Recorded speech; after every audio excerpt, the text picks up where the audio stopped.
Olá! A nossa reflexão de hoje é coragem incomum.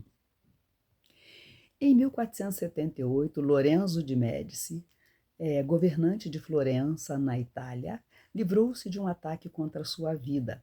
Seus compatriotas iniciaram uma guerra ao tentar retaliar tal ataque.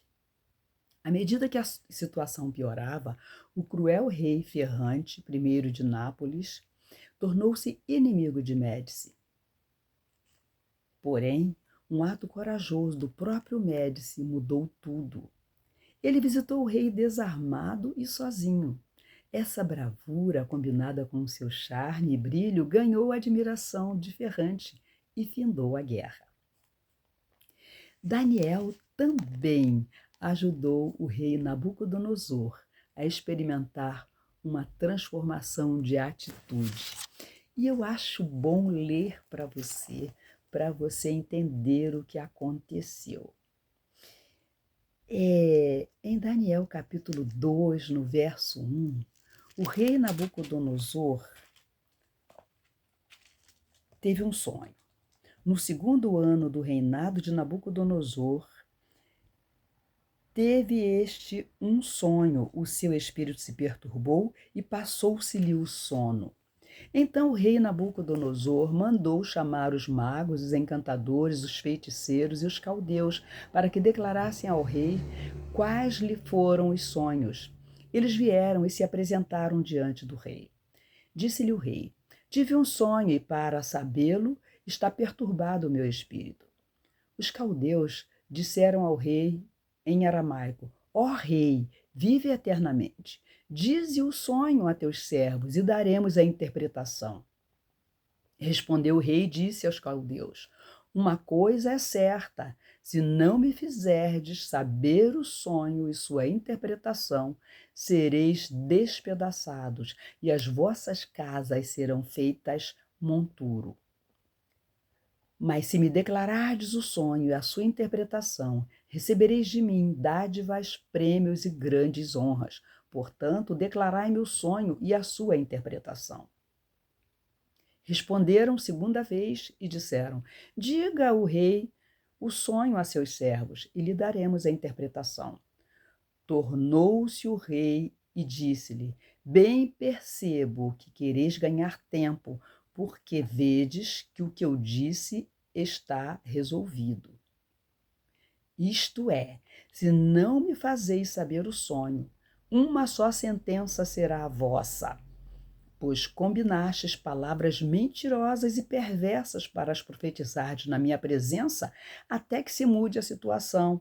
Portanto, dizei-me o sonho e saberei que me podeis dar-lhe a interpretação. Responderam os caldeus na presença do rei e disseram: não há mortal sobre a terra que possa revelar o que o rei exige, pois jamais houve rei, por grande e poderoso que tivesse sido, que exigisse semelhante coisa de algum mago encantador ou caldeu. A coisa que o rei exige é difícil e ninguém há que possa revelar diante do rei, senão os deuses, e estes não moram com os homens. Então o rei muito se irou e enfureceu e ordenou que matassem a todos os sábios da Babilônia. Saiu o decreto segundo o qual deviam ser mortos os sábios, e buscaram a Daniel e aos seus companheiros para que fossem mortos. Então Daniel falou avisada e prudentemente a Arioque, chefe da guarda do rei, que tinha saído para matar os sábios da Babilônia, e disse a Arioque, encarregado do rei: por que é tão severo o mandado do rei? Então Arioque explicou a Daniel. Foi Daniel ter com o rei e lhe pediu que designasse o tempo e ele revelaria ao rei a interpretação. Então Daniel foi para casa e fez saber o caso a Ananias, Misael e Azarias, seus companheiros, para que pedissem misericórdia ao Deus do céu sobre este mistério, a fim de que Daniel e seus companheiros não perecessem com o resto dos sábios da Babilônia. Então foi revelado o mistério a Daniel numa visão de noite. Daniel bendisse a Deus do céu. Disse Daniel: Seja bendito o nome de Deus, de eternidade a eternidade, porque dele é a sabedoria e o poder. E ele quem manda o tempo e as estações, remove reis e estabelece reis. Ele dá sabedoria aos sábios e entendimento aos inteligentes. Ele revela o profundo e o escondido, conhece o que está em trevas e com ele mora a luz. A ti, ó Deus de meus pais, eu te rendo graças e te louvo, porque me deste sabedoria e poder, e agora me fizeste saber o que te pedimos, porque nos fizeste saber este caso do rei. Por isso Daniel foi ter com Arioque, ao qual o rei tinha constituído para exterminar os sábios da Babilônia. Entrou e lhe disse: Não mates os sábios da Babilônia, introduze-me na presença do rei, e revelarei ao rei a interpretação. Então Arioque depressa introduziu Daniel na presença do rei e lhe disse: Achei um dentre os filhos dos cativos de Judá, o qual revelará ao rei a interpretação. Respondeu o rei e disse a Daniel, cujo nome era Beltesazar: Podes tu fazer-me saber o que vi no sonho e sua interpretação?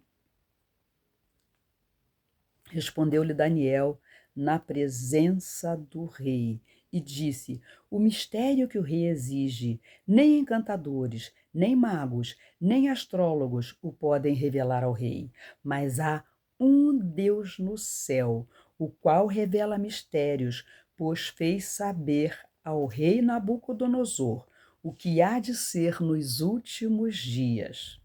O teu sonho e as visões da tua cabeça, quando estavas no teu leito, são estes. Estando tu, ó rei, no teu leito, surgiram-te pensamentos a respeito do que há de ser depois disto. Aquele, pois, que revela mistérios, te revelou o que há de ser. E a mim me foi revelado este mistério, não porque haja em mim mais sabedoria do que em todos os viventes, mas para que a interpretação se fizesse saber ao rei e para que entendesses as cogitações da tua mente. E assim, Daniel decifrou o sonho do rei Nabucodonosor. E Daniel, enquanto estava falando, normalmente o ser humano é muito vaidoso, né? Ele poderia ter se exaltado a sua grande sabedoria. Não, Daniel delegou toda essa sabedoria ao Deus vivo, ao Deus verdadeiro, ao Rei dos Reis e ao Senhor dos Senhores. E ele não deixou de falar desse Deus para esse rei. E ele disse que só Deus pode desvendar os sonhos, só Deus pode revelar o que está oculto. Daniel deixou para nós um exemplo maravilhoso de submissão a Deus, de dedicação a Deus, porque Daniel ele tinha uma intimidade com Deus que nós, como cristãos, precisamos aprender a estarmos na presença de Deus todos os dias. A Bíblia fala que Daniel orava a Deus 3 vezes ao dia. Então, ele tinha uma intimidade com esse Deus, ele conhecia o Deus a quem ele servia e deixou essa história para nós, para que a gente possa entender e a nos dedicarmos também a orarmos a Deus e a pedirmos a sabedoria de Deus para conviver no nosso dia a dia, convivermos com outras pessoas, ajudarmos outras pessoas e mostrarmos o poder de Deus para estas pessoas, não o nosso poder, não a nossa sabedoria, mas a sabedoria que vem de Deus e o poder que vem de Deus para as nossas vidas. Daniel teve a recompensa, porque ele se colocou na mão do Deus Todo-Poderoso. Era a esse Deus a quem ele se dirigia, a esse Deus a quem ele adorava e servia. Que esse Deus possa fazer parte também da tua vida, que ele possa continuar fazendo parte da minha vida, da nossa vida. Um abraço para você e medite nisso. Em qual situação você pôde tomar coragem, se posicionar a sua fé, a sua crença, né, mostrando o Deus a quem você serve.